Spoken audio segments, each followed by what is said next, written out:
est-ce qu'elles vont comme ça? Celles qui ont des feuilles les transportent jusque dans la fourmilière.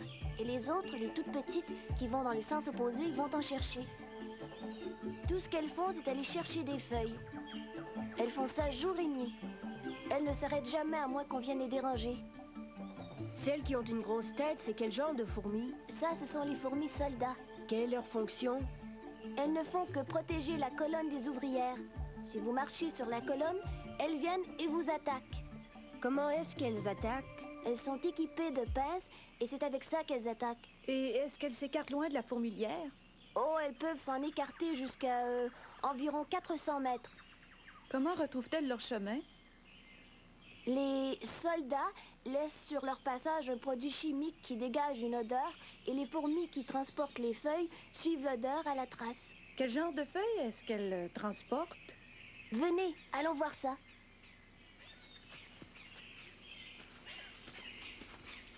Où est-ce que nous allons, Jason? Nous allons suivre la colonne pour aller voir dans quel arbre elles vont chercher leurs feuilles. Rien ne peut arrêter l'accomplissement de leur mission.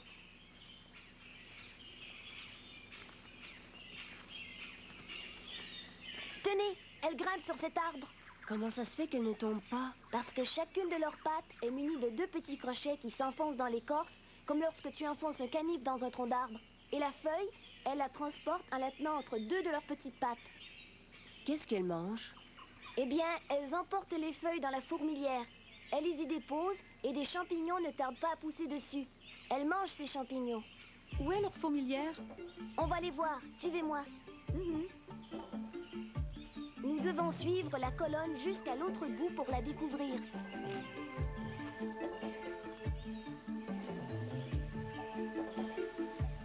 Tenez, c'est la colonne. Elles rentrent là-dessous, vous voyez? C'est là qu'elles apportent toutes leurs feuilles. Et tout ça, c'est toute l'étendue de leur fourmilière. Tout ça, il y a une quantité de tunnels qui s'enfoncent jusqu'à 20 mètres en dessous de la surface. C'est énorme, dis donc! Et comment? Surtout pour une toute petite fourmi, ces fourmis font le va-et-vient jour et nuit. Elles ne s'arrêtent jamais? Non, jamais. Alors, qu'est-ce que vous pensez de ces fourmis cultivatrices? Elles sont super. Je te dis qu'elles n'ont pas peur de travailler. Oui, et elles sont drôlement fortes pour transporter un tel poids. En effet, et elles ne cessent pas de m'émerveiller.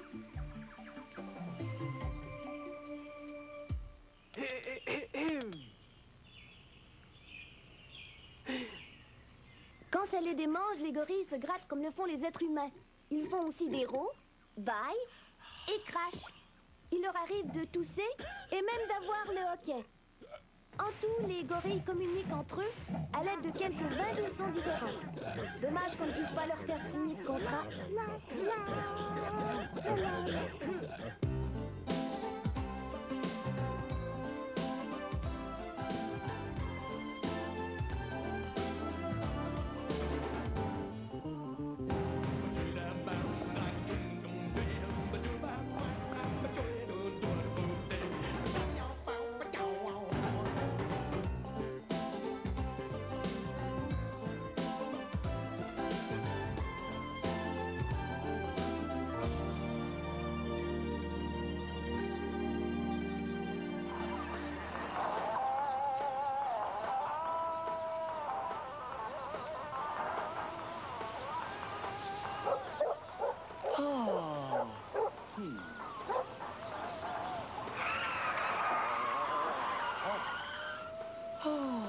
C'était pourtant un quartier tranquille.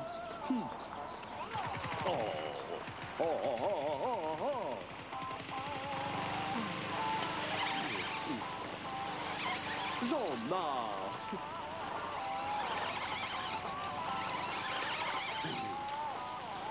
Jean-Marc! Tu veux jouer, Matama? Non, je n'ai aucune envie de jouer. Ce que je veux, c'est ce que je voudrais, c'est J'adore cet air-là. Oh! Ça suffit! C'est un travail pour suppresseur de bruit! Saperlipopette! Qui es-tu donc et qu'as-tu fait de Matamor? Je suis l'anéantisseur de son qui débarrassera le monde de la pollution due au bruit et de tous les pollueurs. Oh, mais je voulais pas faire ça! Trop tard, tu devras payer à présent. Attrape ça. Superbe! Et silencieux, vois-tu, grâce à suppresseur de bruit. Quant à vous, utilisateurs intempestifs de décibels, baissez le son et tout de suite. Wow! Génial! Et je ne suis pas forcé d'entendre ça. De plus, il est inutile de mettre le volume à fond pour écouter la musique grâce à suppresseur de bruit.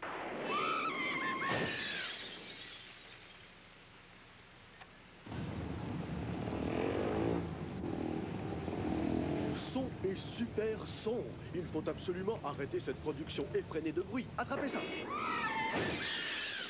Telles sont les exigences du métier pour suppresseur de bruit. Ouais!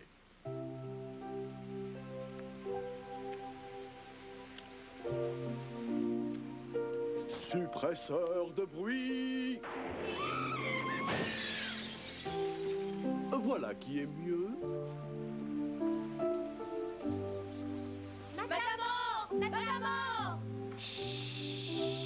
Est-ce que tu l'as vu, le suppresseur de bruit? Qui? Le suppresseur de bruit. Il est du tonnerre. Il a fait disparaître toute la pollution due au bruit. Pollution due au bruit. Je n'avais pas remarqué.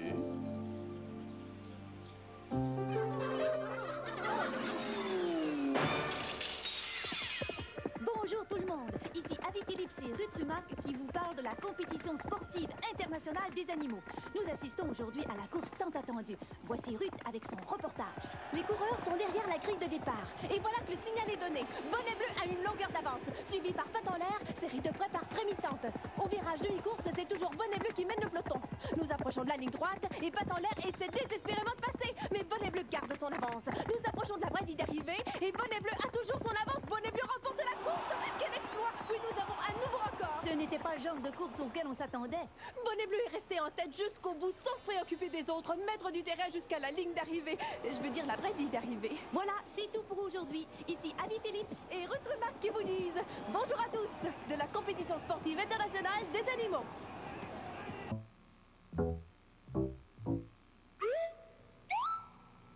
Un reportage spécial de Anthony Joy. Le zoo d'Oelette, dans le Kent, appartient au multimillionnaire John Espinal, qui passe la majorité de son temps et de son argent à s'occuper de certains animaux en voie de disparition. Depuis quand vous intéressez-vous aux animaux? Oh, je crois y avoir toujours été intéressé depuis aussi longtemps que je me souvienne, même quand j'étais petit, Anthony. Mais au début, il ne s'agissait que de furets et de corneilles, des animaux dans ce genre. Mais on vous connaît surtout pour vous être occupé des gorilles. Oui, je crois que tu as raison. On nous connaît surtout à cause des gorilles, parce que nous entrons dans leur cage et que nous jouons avec eux, les gardiens et moi-même. Nous allons jouer avec eux, même avec les mâles adultes.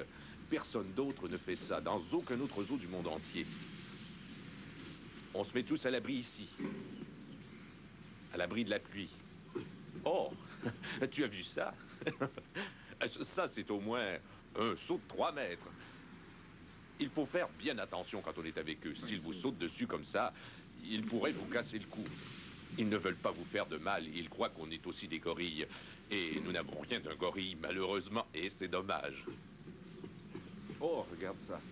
J'ai toujours quelque chose à manger pour eux. Ils adorent ça. Aujourd'hui, c'était du fudge préparé par une vieille dame qui habite à Penrith-Cambrai et qui m'en envoie chaque semaine une provision de 2 ou 3 kilos.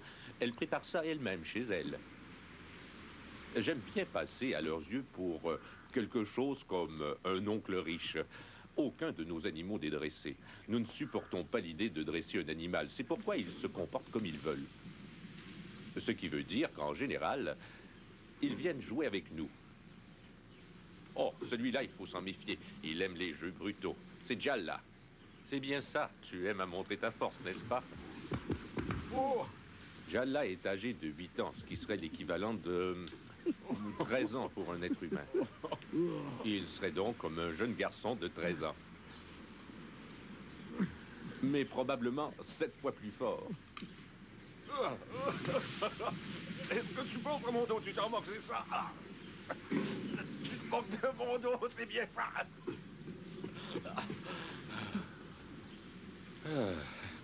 Les femelles n'aiment pas jouer de façon aussi rude que les jeunes mâles. Tiens, regarde-moi ça.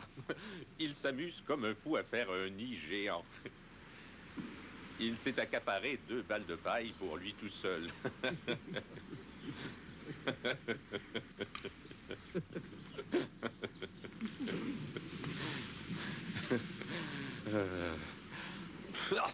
Il s'amuse, il savait que je riais de lui.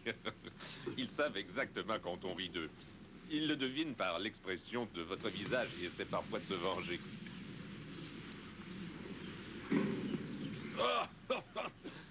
Nous leur donnons des noms qui nous rappellent les endroits où on les a trouvés, comme le nom d'une rivière ou de la région dont ils proviennent, ou d'un village, d'une chaîne de montagnes ou d'une forêt. Et lui, qui c'est? Lui, c'est Bonnie, un jeune mâle de 6 mois et demi qui a été abandonné par sa mère Bouillila. Bridget, que voici, s'occupe de lui. Bridget est très intelligente. Et quand une femelle a abandonné un bébé, Bridget devient alors sa mère. Déjà, il va rejoindre les autres 1 heure ou 2 chaque jour. Et on va sans doute le placer d'ici environ 7 à 8 mois dans le groupe des orphelins, avec qui il devra apprendre à se débrouiller. Qu'est-ce que ça vous fait de garder des animaux sauvages en cage? Oui, bien sûr, l'idéal serait de ne pas avoir à garder ces animaux enfermés, parce que le mot sauvage implique une idée de liberté. Mais malheureusement, nous avons détruit leur environnement et la majeure partie de leur habitat. C'est pourquoi, si nous voulons que ces espèces survivent, il est indispensable que nous nous en occupions et que nous leur fournissions des conditions de vie en captivité se rapprochant le plus possible des conditions naturelles.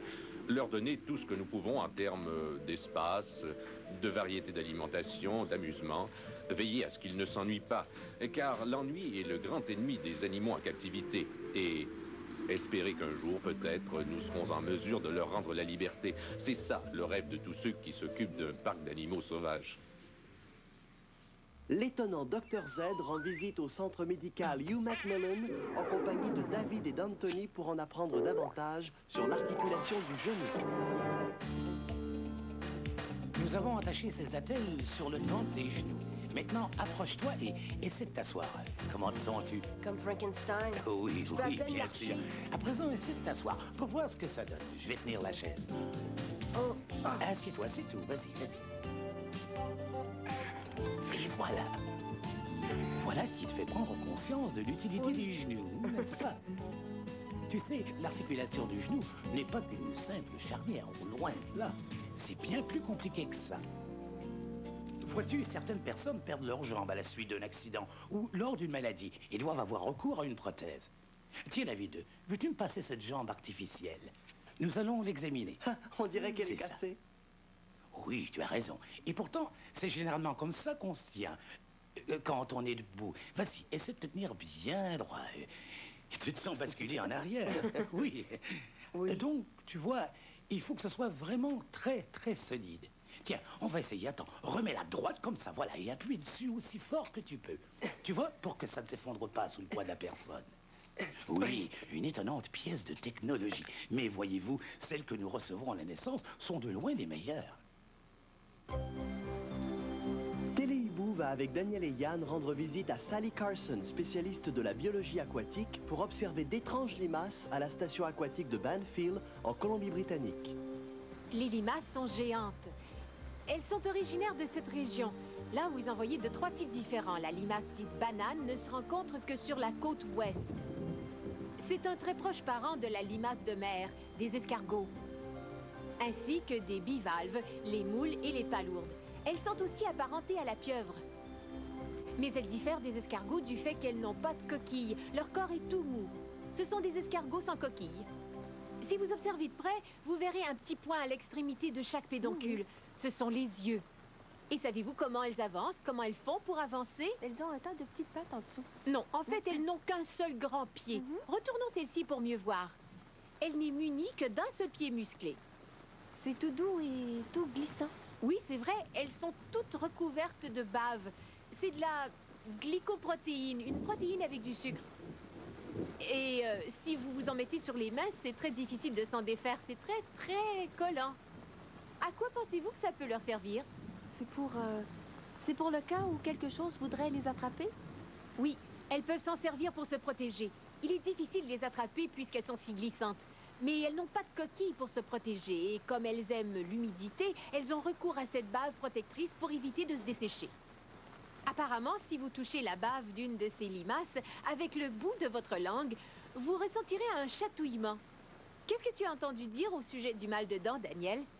Que si vous mettez de la bave de limace sur une dent qui fait mal, vous constatez alors que la douleur disparaît. Ça endort la douleur. Je n'ai jamais essayé, quant à moi. As-tu déjà essayé de passer ta langue sur le pied d'une limace?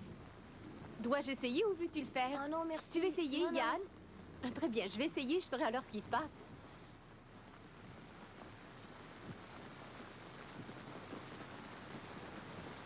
Je ne sens rien du tout. Il faut peut-être une plus grosse limace ou une plus petite Celle-là, langue. plus grosse? Tiens, à ton tour Non, à non. présent. Non? Tu ne veux pas essayer avec ta langue? Alors avec le doigt peut-être, pour voir si tu ressens quelque chose. On dirait de la gélatine.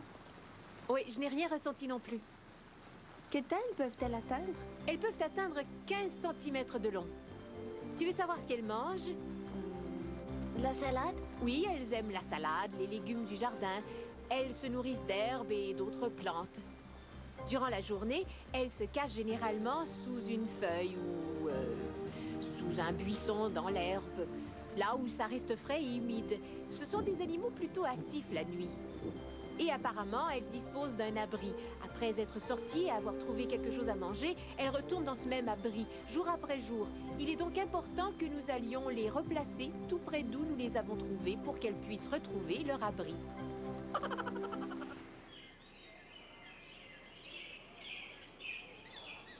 Envoie-la-moi! Par ici! Allez, envoie! Pourquoi est-ce que je te l'enverrais? Parce que je suis à découvert. Il lance et compte, et la foule est en délire. Tu l'as marqué? Rien d'extraordinaire à bien réfléchir.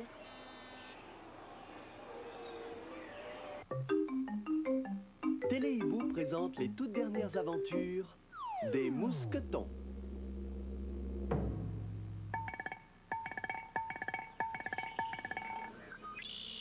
Comme vous le voyez, ce jardin déborde d'activités. Oh, je parie qu'il y a au moins 1 million d'abeilles dans le coin. 1 million d'abeilles? Est-ce que ça mange des fleurs ou quoi? Non, elles collectent le pollen et le nectar à l'intérieur des fleurs. Dans quel but est-ce qu'elles font ça? Fais vite, rétrécissons-nous et allons voir ça. Prêt? C'est parti!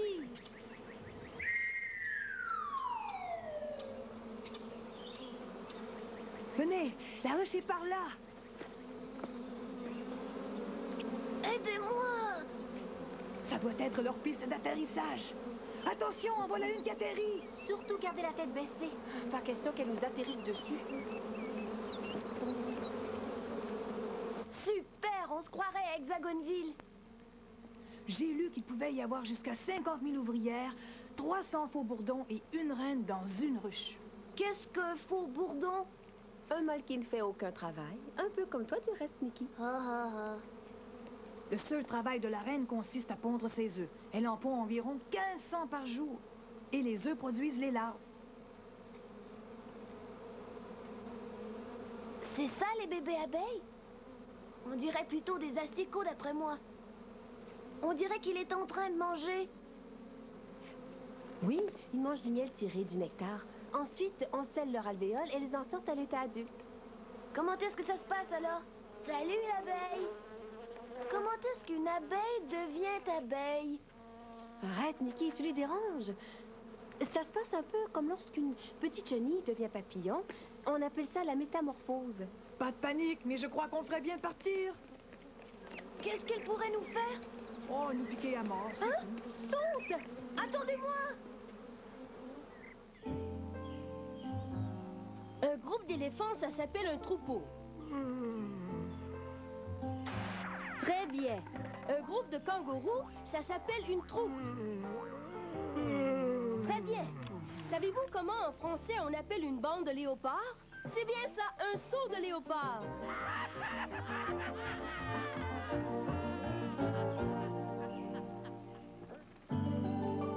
Téléhibou va avec Charlie et Mike au jardin zoologique de Toronto pour parler de cafards géants avec Tom Mason. Allez, déposez-le. Déposez-le sur la table. Faites-le glisser, ça ira.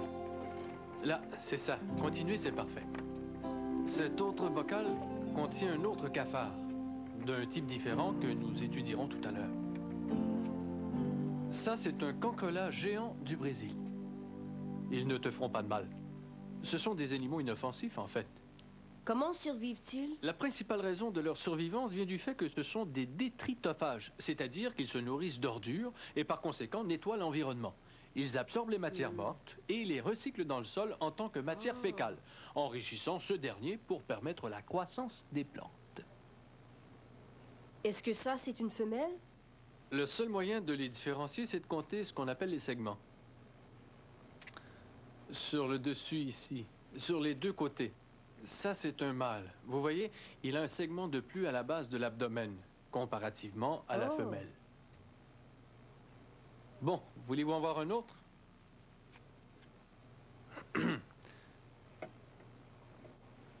Voilà, ici, nous allons voir ce qu'on appelle le cancrelat chuintant de Madagascar. À la différence des autres, ceux-ci sont dépourvus d'ailes quand ils atteignent leur maturité. Pourquoi chuintent-ils? Eh bien, ils chuintent parce qu'ils ont peur et ils essaient de vous faire peur à leur tour. C'est à peu près les seules fois où on les entend. Ici, le troisième type de cancrelat que nous ayons, c'est celui-ci, qui est très différent car ils sont ce qu'on appelle dimorphes. Et le mot dimorphe signifie que le mâle est différent de la femelle. Il est beaucoup plus petit et a l'air d'une feuille morte. Vous voyez, la plupart des cancrelats sont considérés comme un fléau. Mais ceux que vous voyez ici, vous ne les trouverez jamais vivre à l'état naturel dans vos maisons, parce que leur habitat normal, c'est la forêt. Très bien, les gars, à présent, on nettoie tout ça. Pourquoi vous servez-vous de cartons à œufs? Nous utilisons des cartons à œufs parce qu'ils sont jetables et parce qu'on en trouve facilement et que leur texture permet aux animaux d'y adhérer et de s'y déplacer.